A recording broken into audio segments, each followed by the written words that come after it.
semuanya, selamat datang di Scroll Sosial.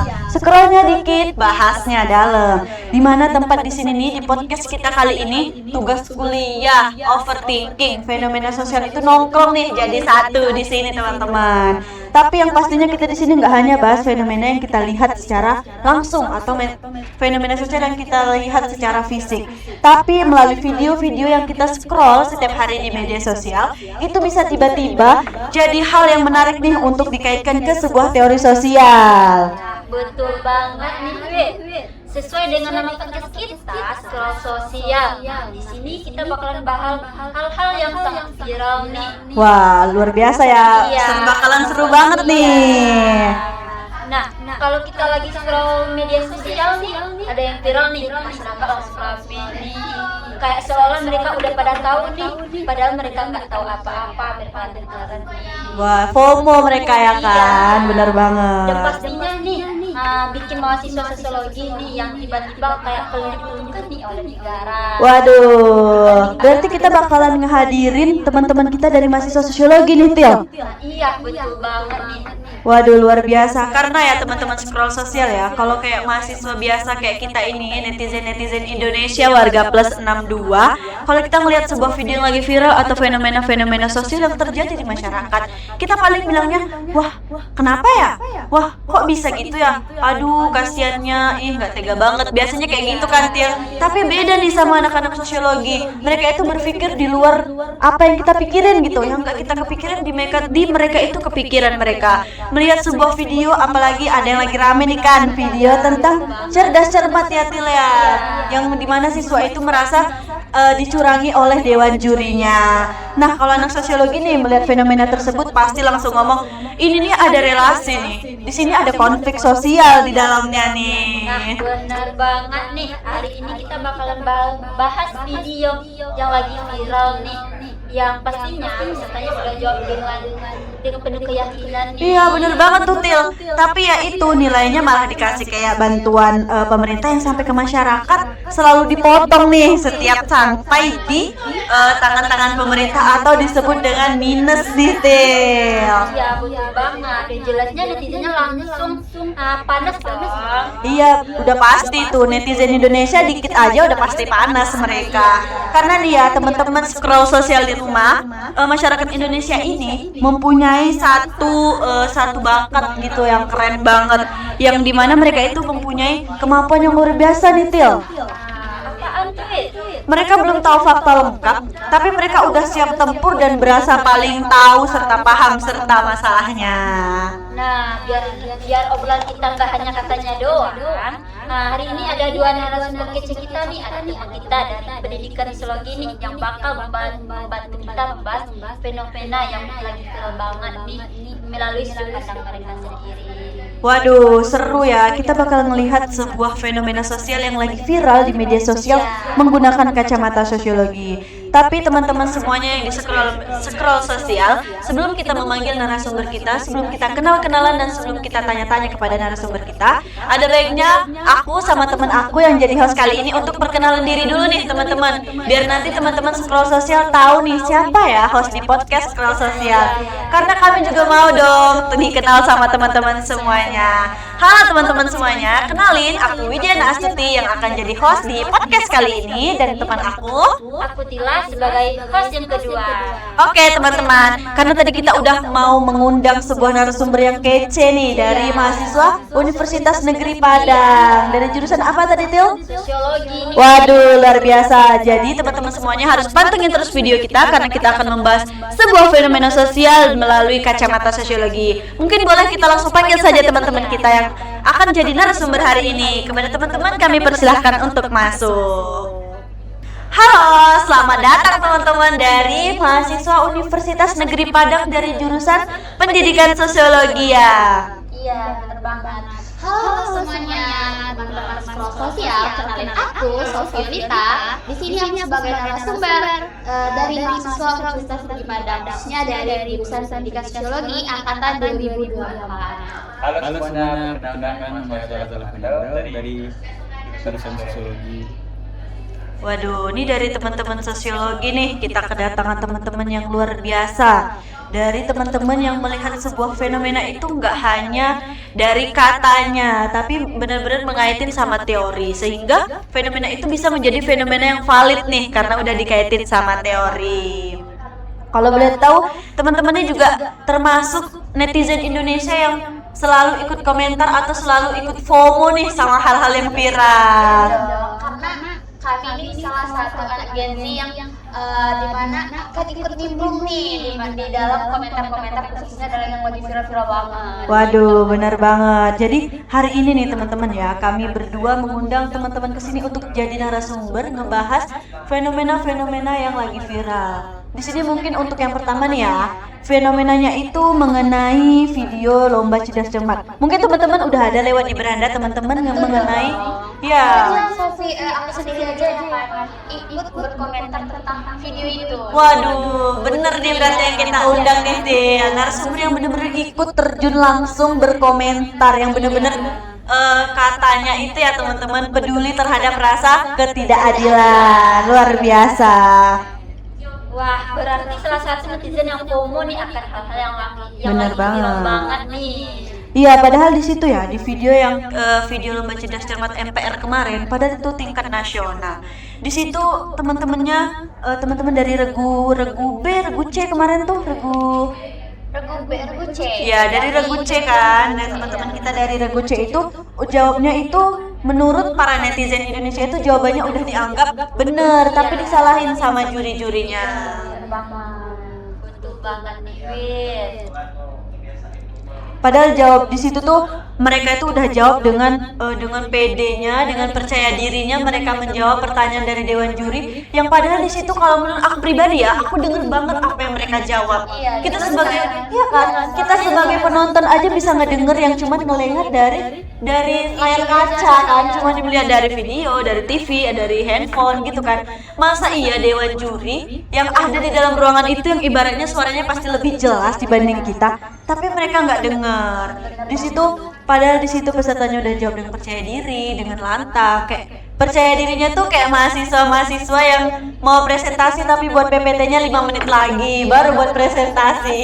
Aku dong ya, karena aku salah satu mahasiswa yang bikin tugas itu, salah satunya PPT 5 menit sebelum presentasi, tapi mahasiswa tetap presentasinya tetap gacor, bagus banget loh. Itu bener banget tuh Sofi, itu yang kerennya dari mahasiswa nih, kayak kita nggak bakal dapetin itu kalau kita nggak kuliah, ya nggak? Setuju nggak?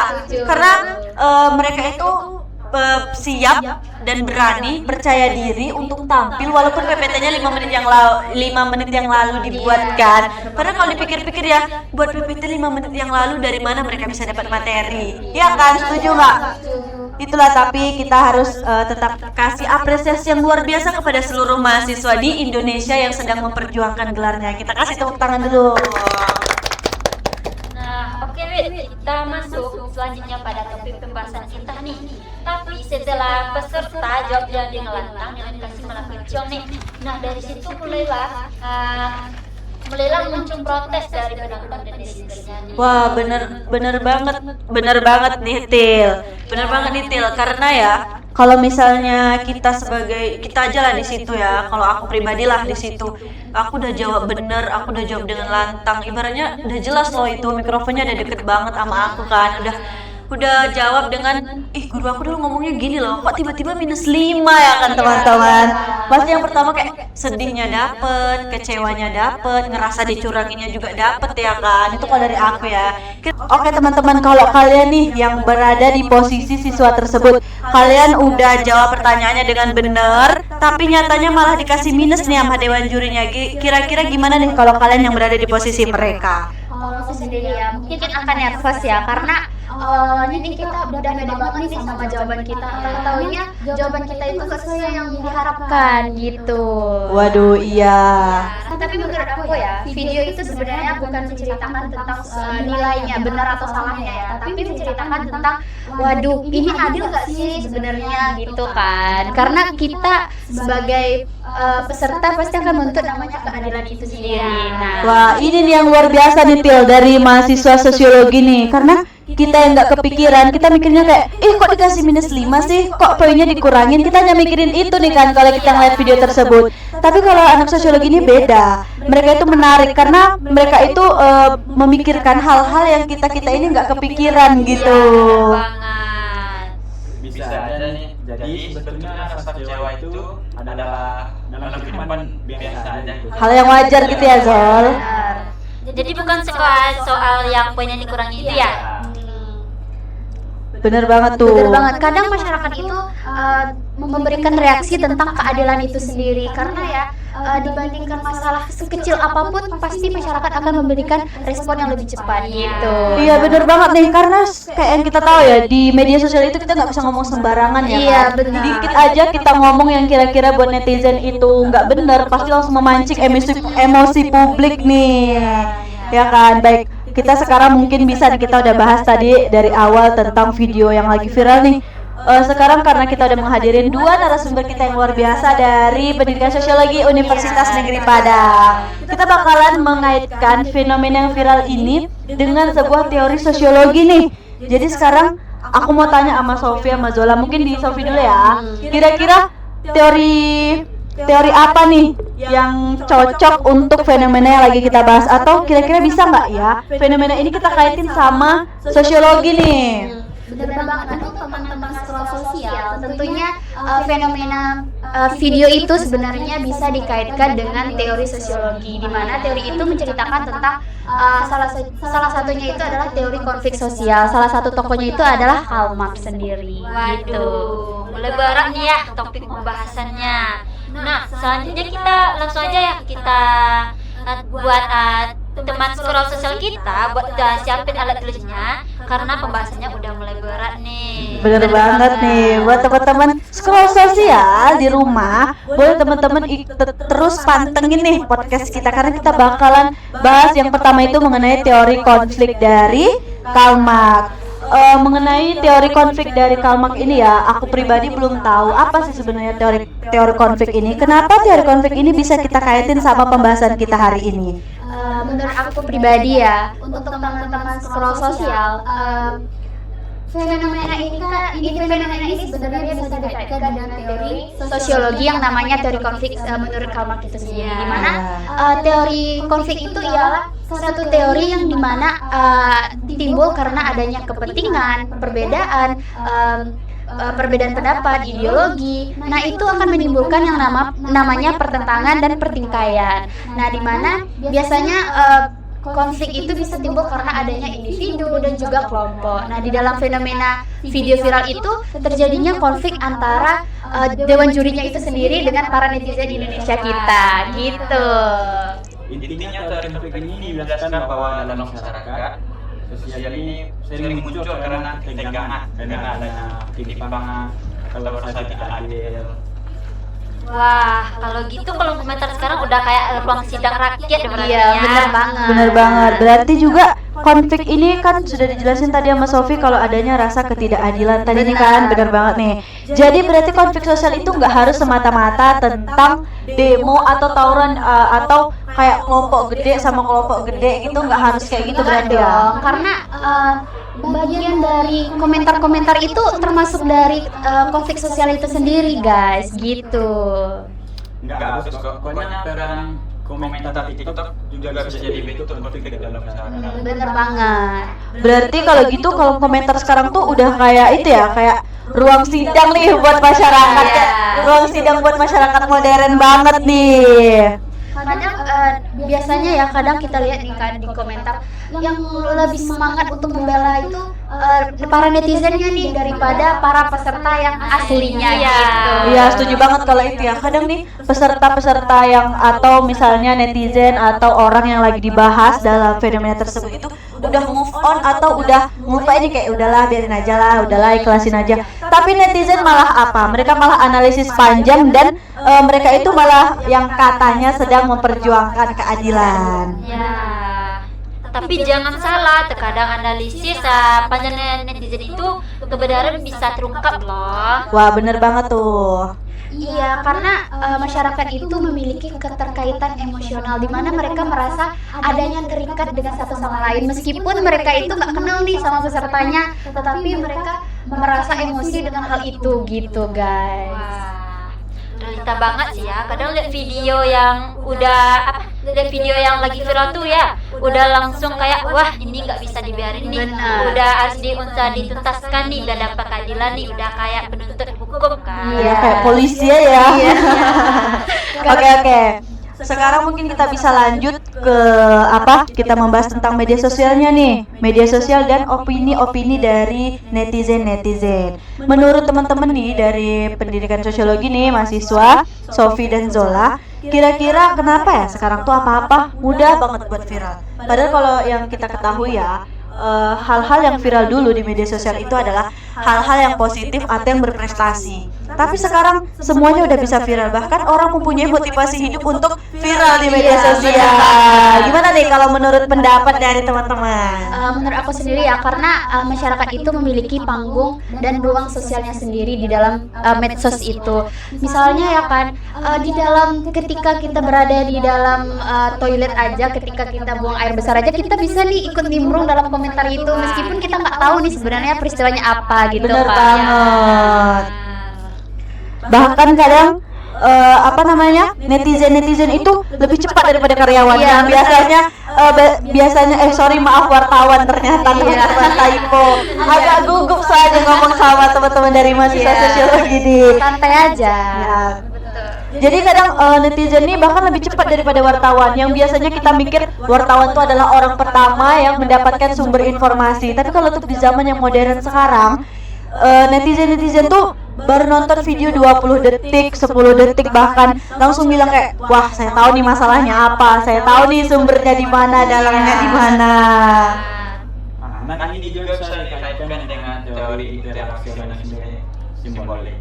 Nah, kalau ini teori apa nih? Kenapa bisa dikaitkan ke fenomenanya nih? Iya bener banget, karena menurut aku ya, selain dari teori konflik sosial itu, menurut Karl Marx itu ada salah satu teori dari sosiologi sendiri, itu ada namanya teori interaksionisme simbolik. Nah itu salah satu tokohnya itu adalah Herbert Mead, di mana interaksionisme simbolik itu sendiri adalah suatu tindakan atau kesepakatan bersama oleh masyarakat itu sendiri, sehingga menciptakan suatu kesepakatan secara bersama di dalam, contohnya nih di dalam komentar-komentar itu gitu guys. Oh, berarti walaupun kita nih sebagai netizen ya kan, kita melihat sebuah video yang lagi viral atau fenomena yang lagi viral, walaupun kita hanya melihat potongan-potongan video, tapi mereka nih punya opini yang sama, itu tetap bisa dikaitin ke interaksionisme simbolik. Iya, karena itu merupakan suatu tindakan ya, hasil dari tindakan di mana masyarakat dan para netizen itu sepakat nih kalau itu nih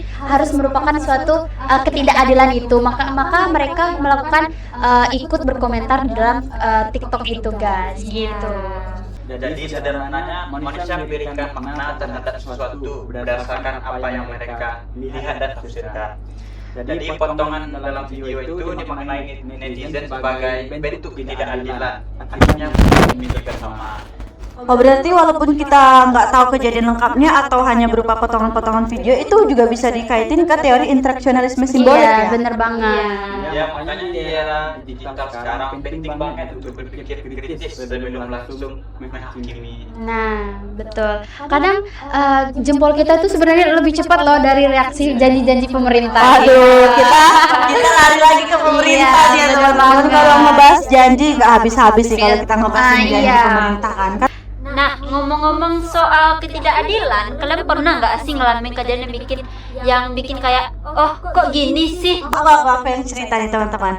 Jadi waktu aku dulu kelas 12 SMA, waktu mau ujian akhir, jadi aku nih belajar banget nih malamnya kan. Aku challenge diri aku buat belajar sampai lilinnya mati, buat belajar sampai es batunya cari telur. Aku bikin challenge kayak gitu kan. Tapi ya itu, aku hanya fokus sama kisi-kisi yang dikasih sama guru aku, karena beliau bilang nggak usah yang ini, nggak usah terlalu dipelajari, nggak bakal masuk kok.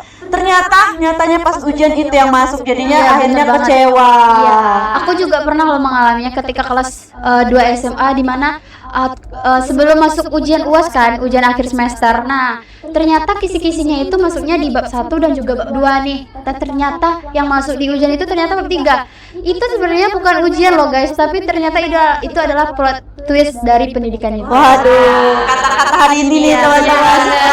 Ya, plot twist pendidikan. Jadi tetap semangat nih buat teman-teman di rumah ya.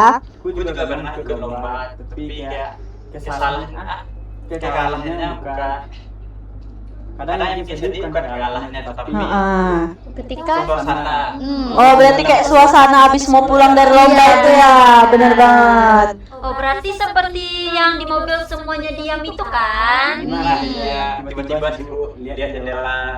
Ya sih, sebenarnya itu tuh ada rasa kekecewaan gitu kan. Karena kadang ketika kita mengikuti lomba tuh pas di bagian kita harusnya kan kita yang menjawab, tapi ternyata kita nggak bisa jawab, entah itu karena kita nggak tahu atau karena kita emang gugup nih kan, kayak baru pertama kali ikut lomba tersebut. Tapi setelah selesai lomba itu malah teman-teman kita kayak ngeliatin kita seakan-akan, ih kok dia tadi nggak jawab ya, ih kok dia gini. Jadi kita ngerasa kayak merasa bersalah kan. Iya, salah ini karena aku ya. Jadi semuanya karena aku ya. Jadi mereka merasa bahwa di dalam itu tuh tidak ada keadilan karena ini lomba bersama, tapi yang ketika udah kalah yang disalahin cuma satu orang. Iya, Setuju benar sih. banget. Tapi sebenarnya ya buat teman-teman scroll sosial juga yang ada di rumah, itu tuh dari situ kita belajar. Karena bahwasanya di dalam masyarakat, di dalam kita hidup berkelompok itu pasti ada yang namanya pengalaman-pengalaman yang membuat orang-orang itu sensitif nih terhadap isu-isu keadilan. Benar.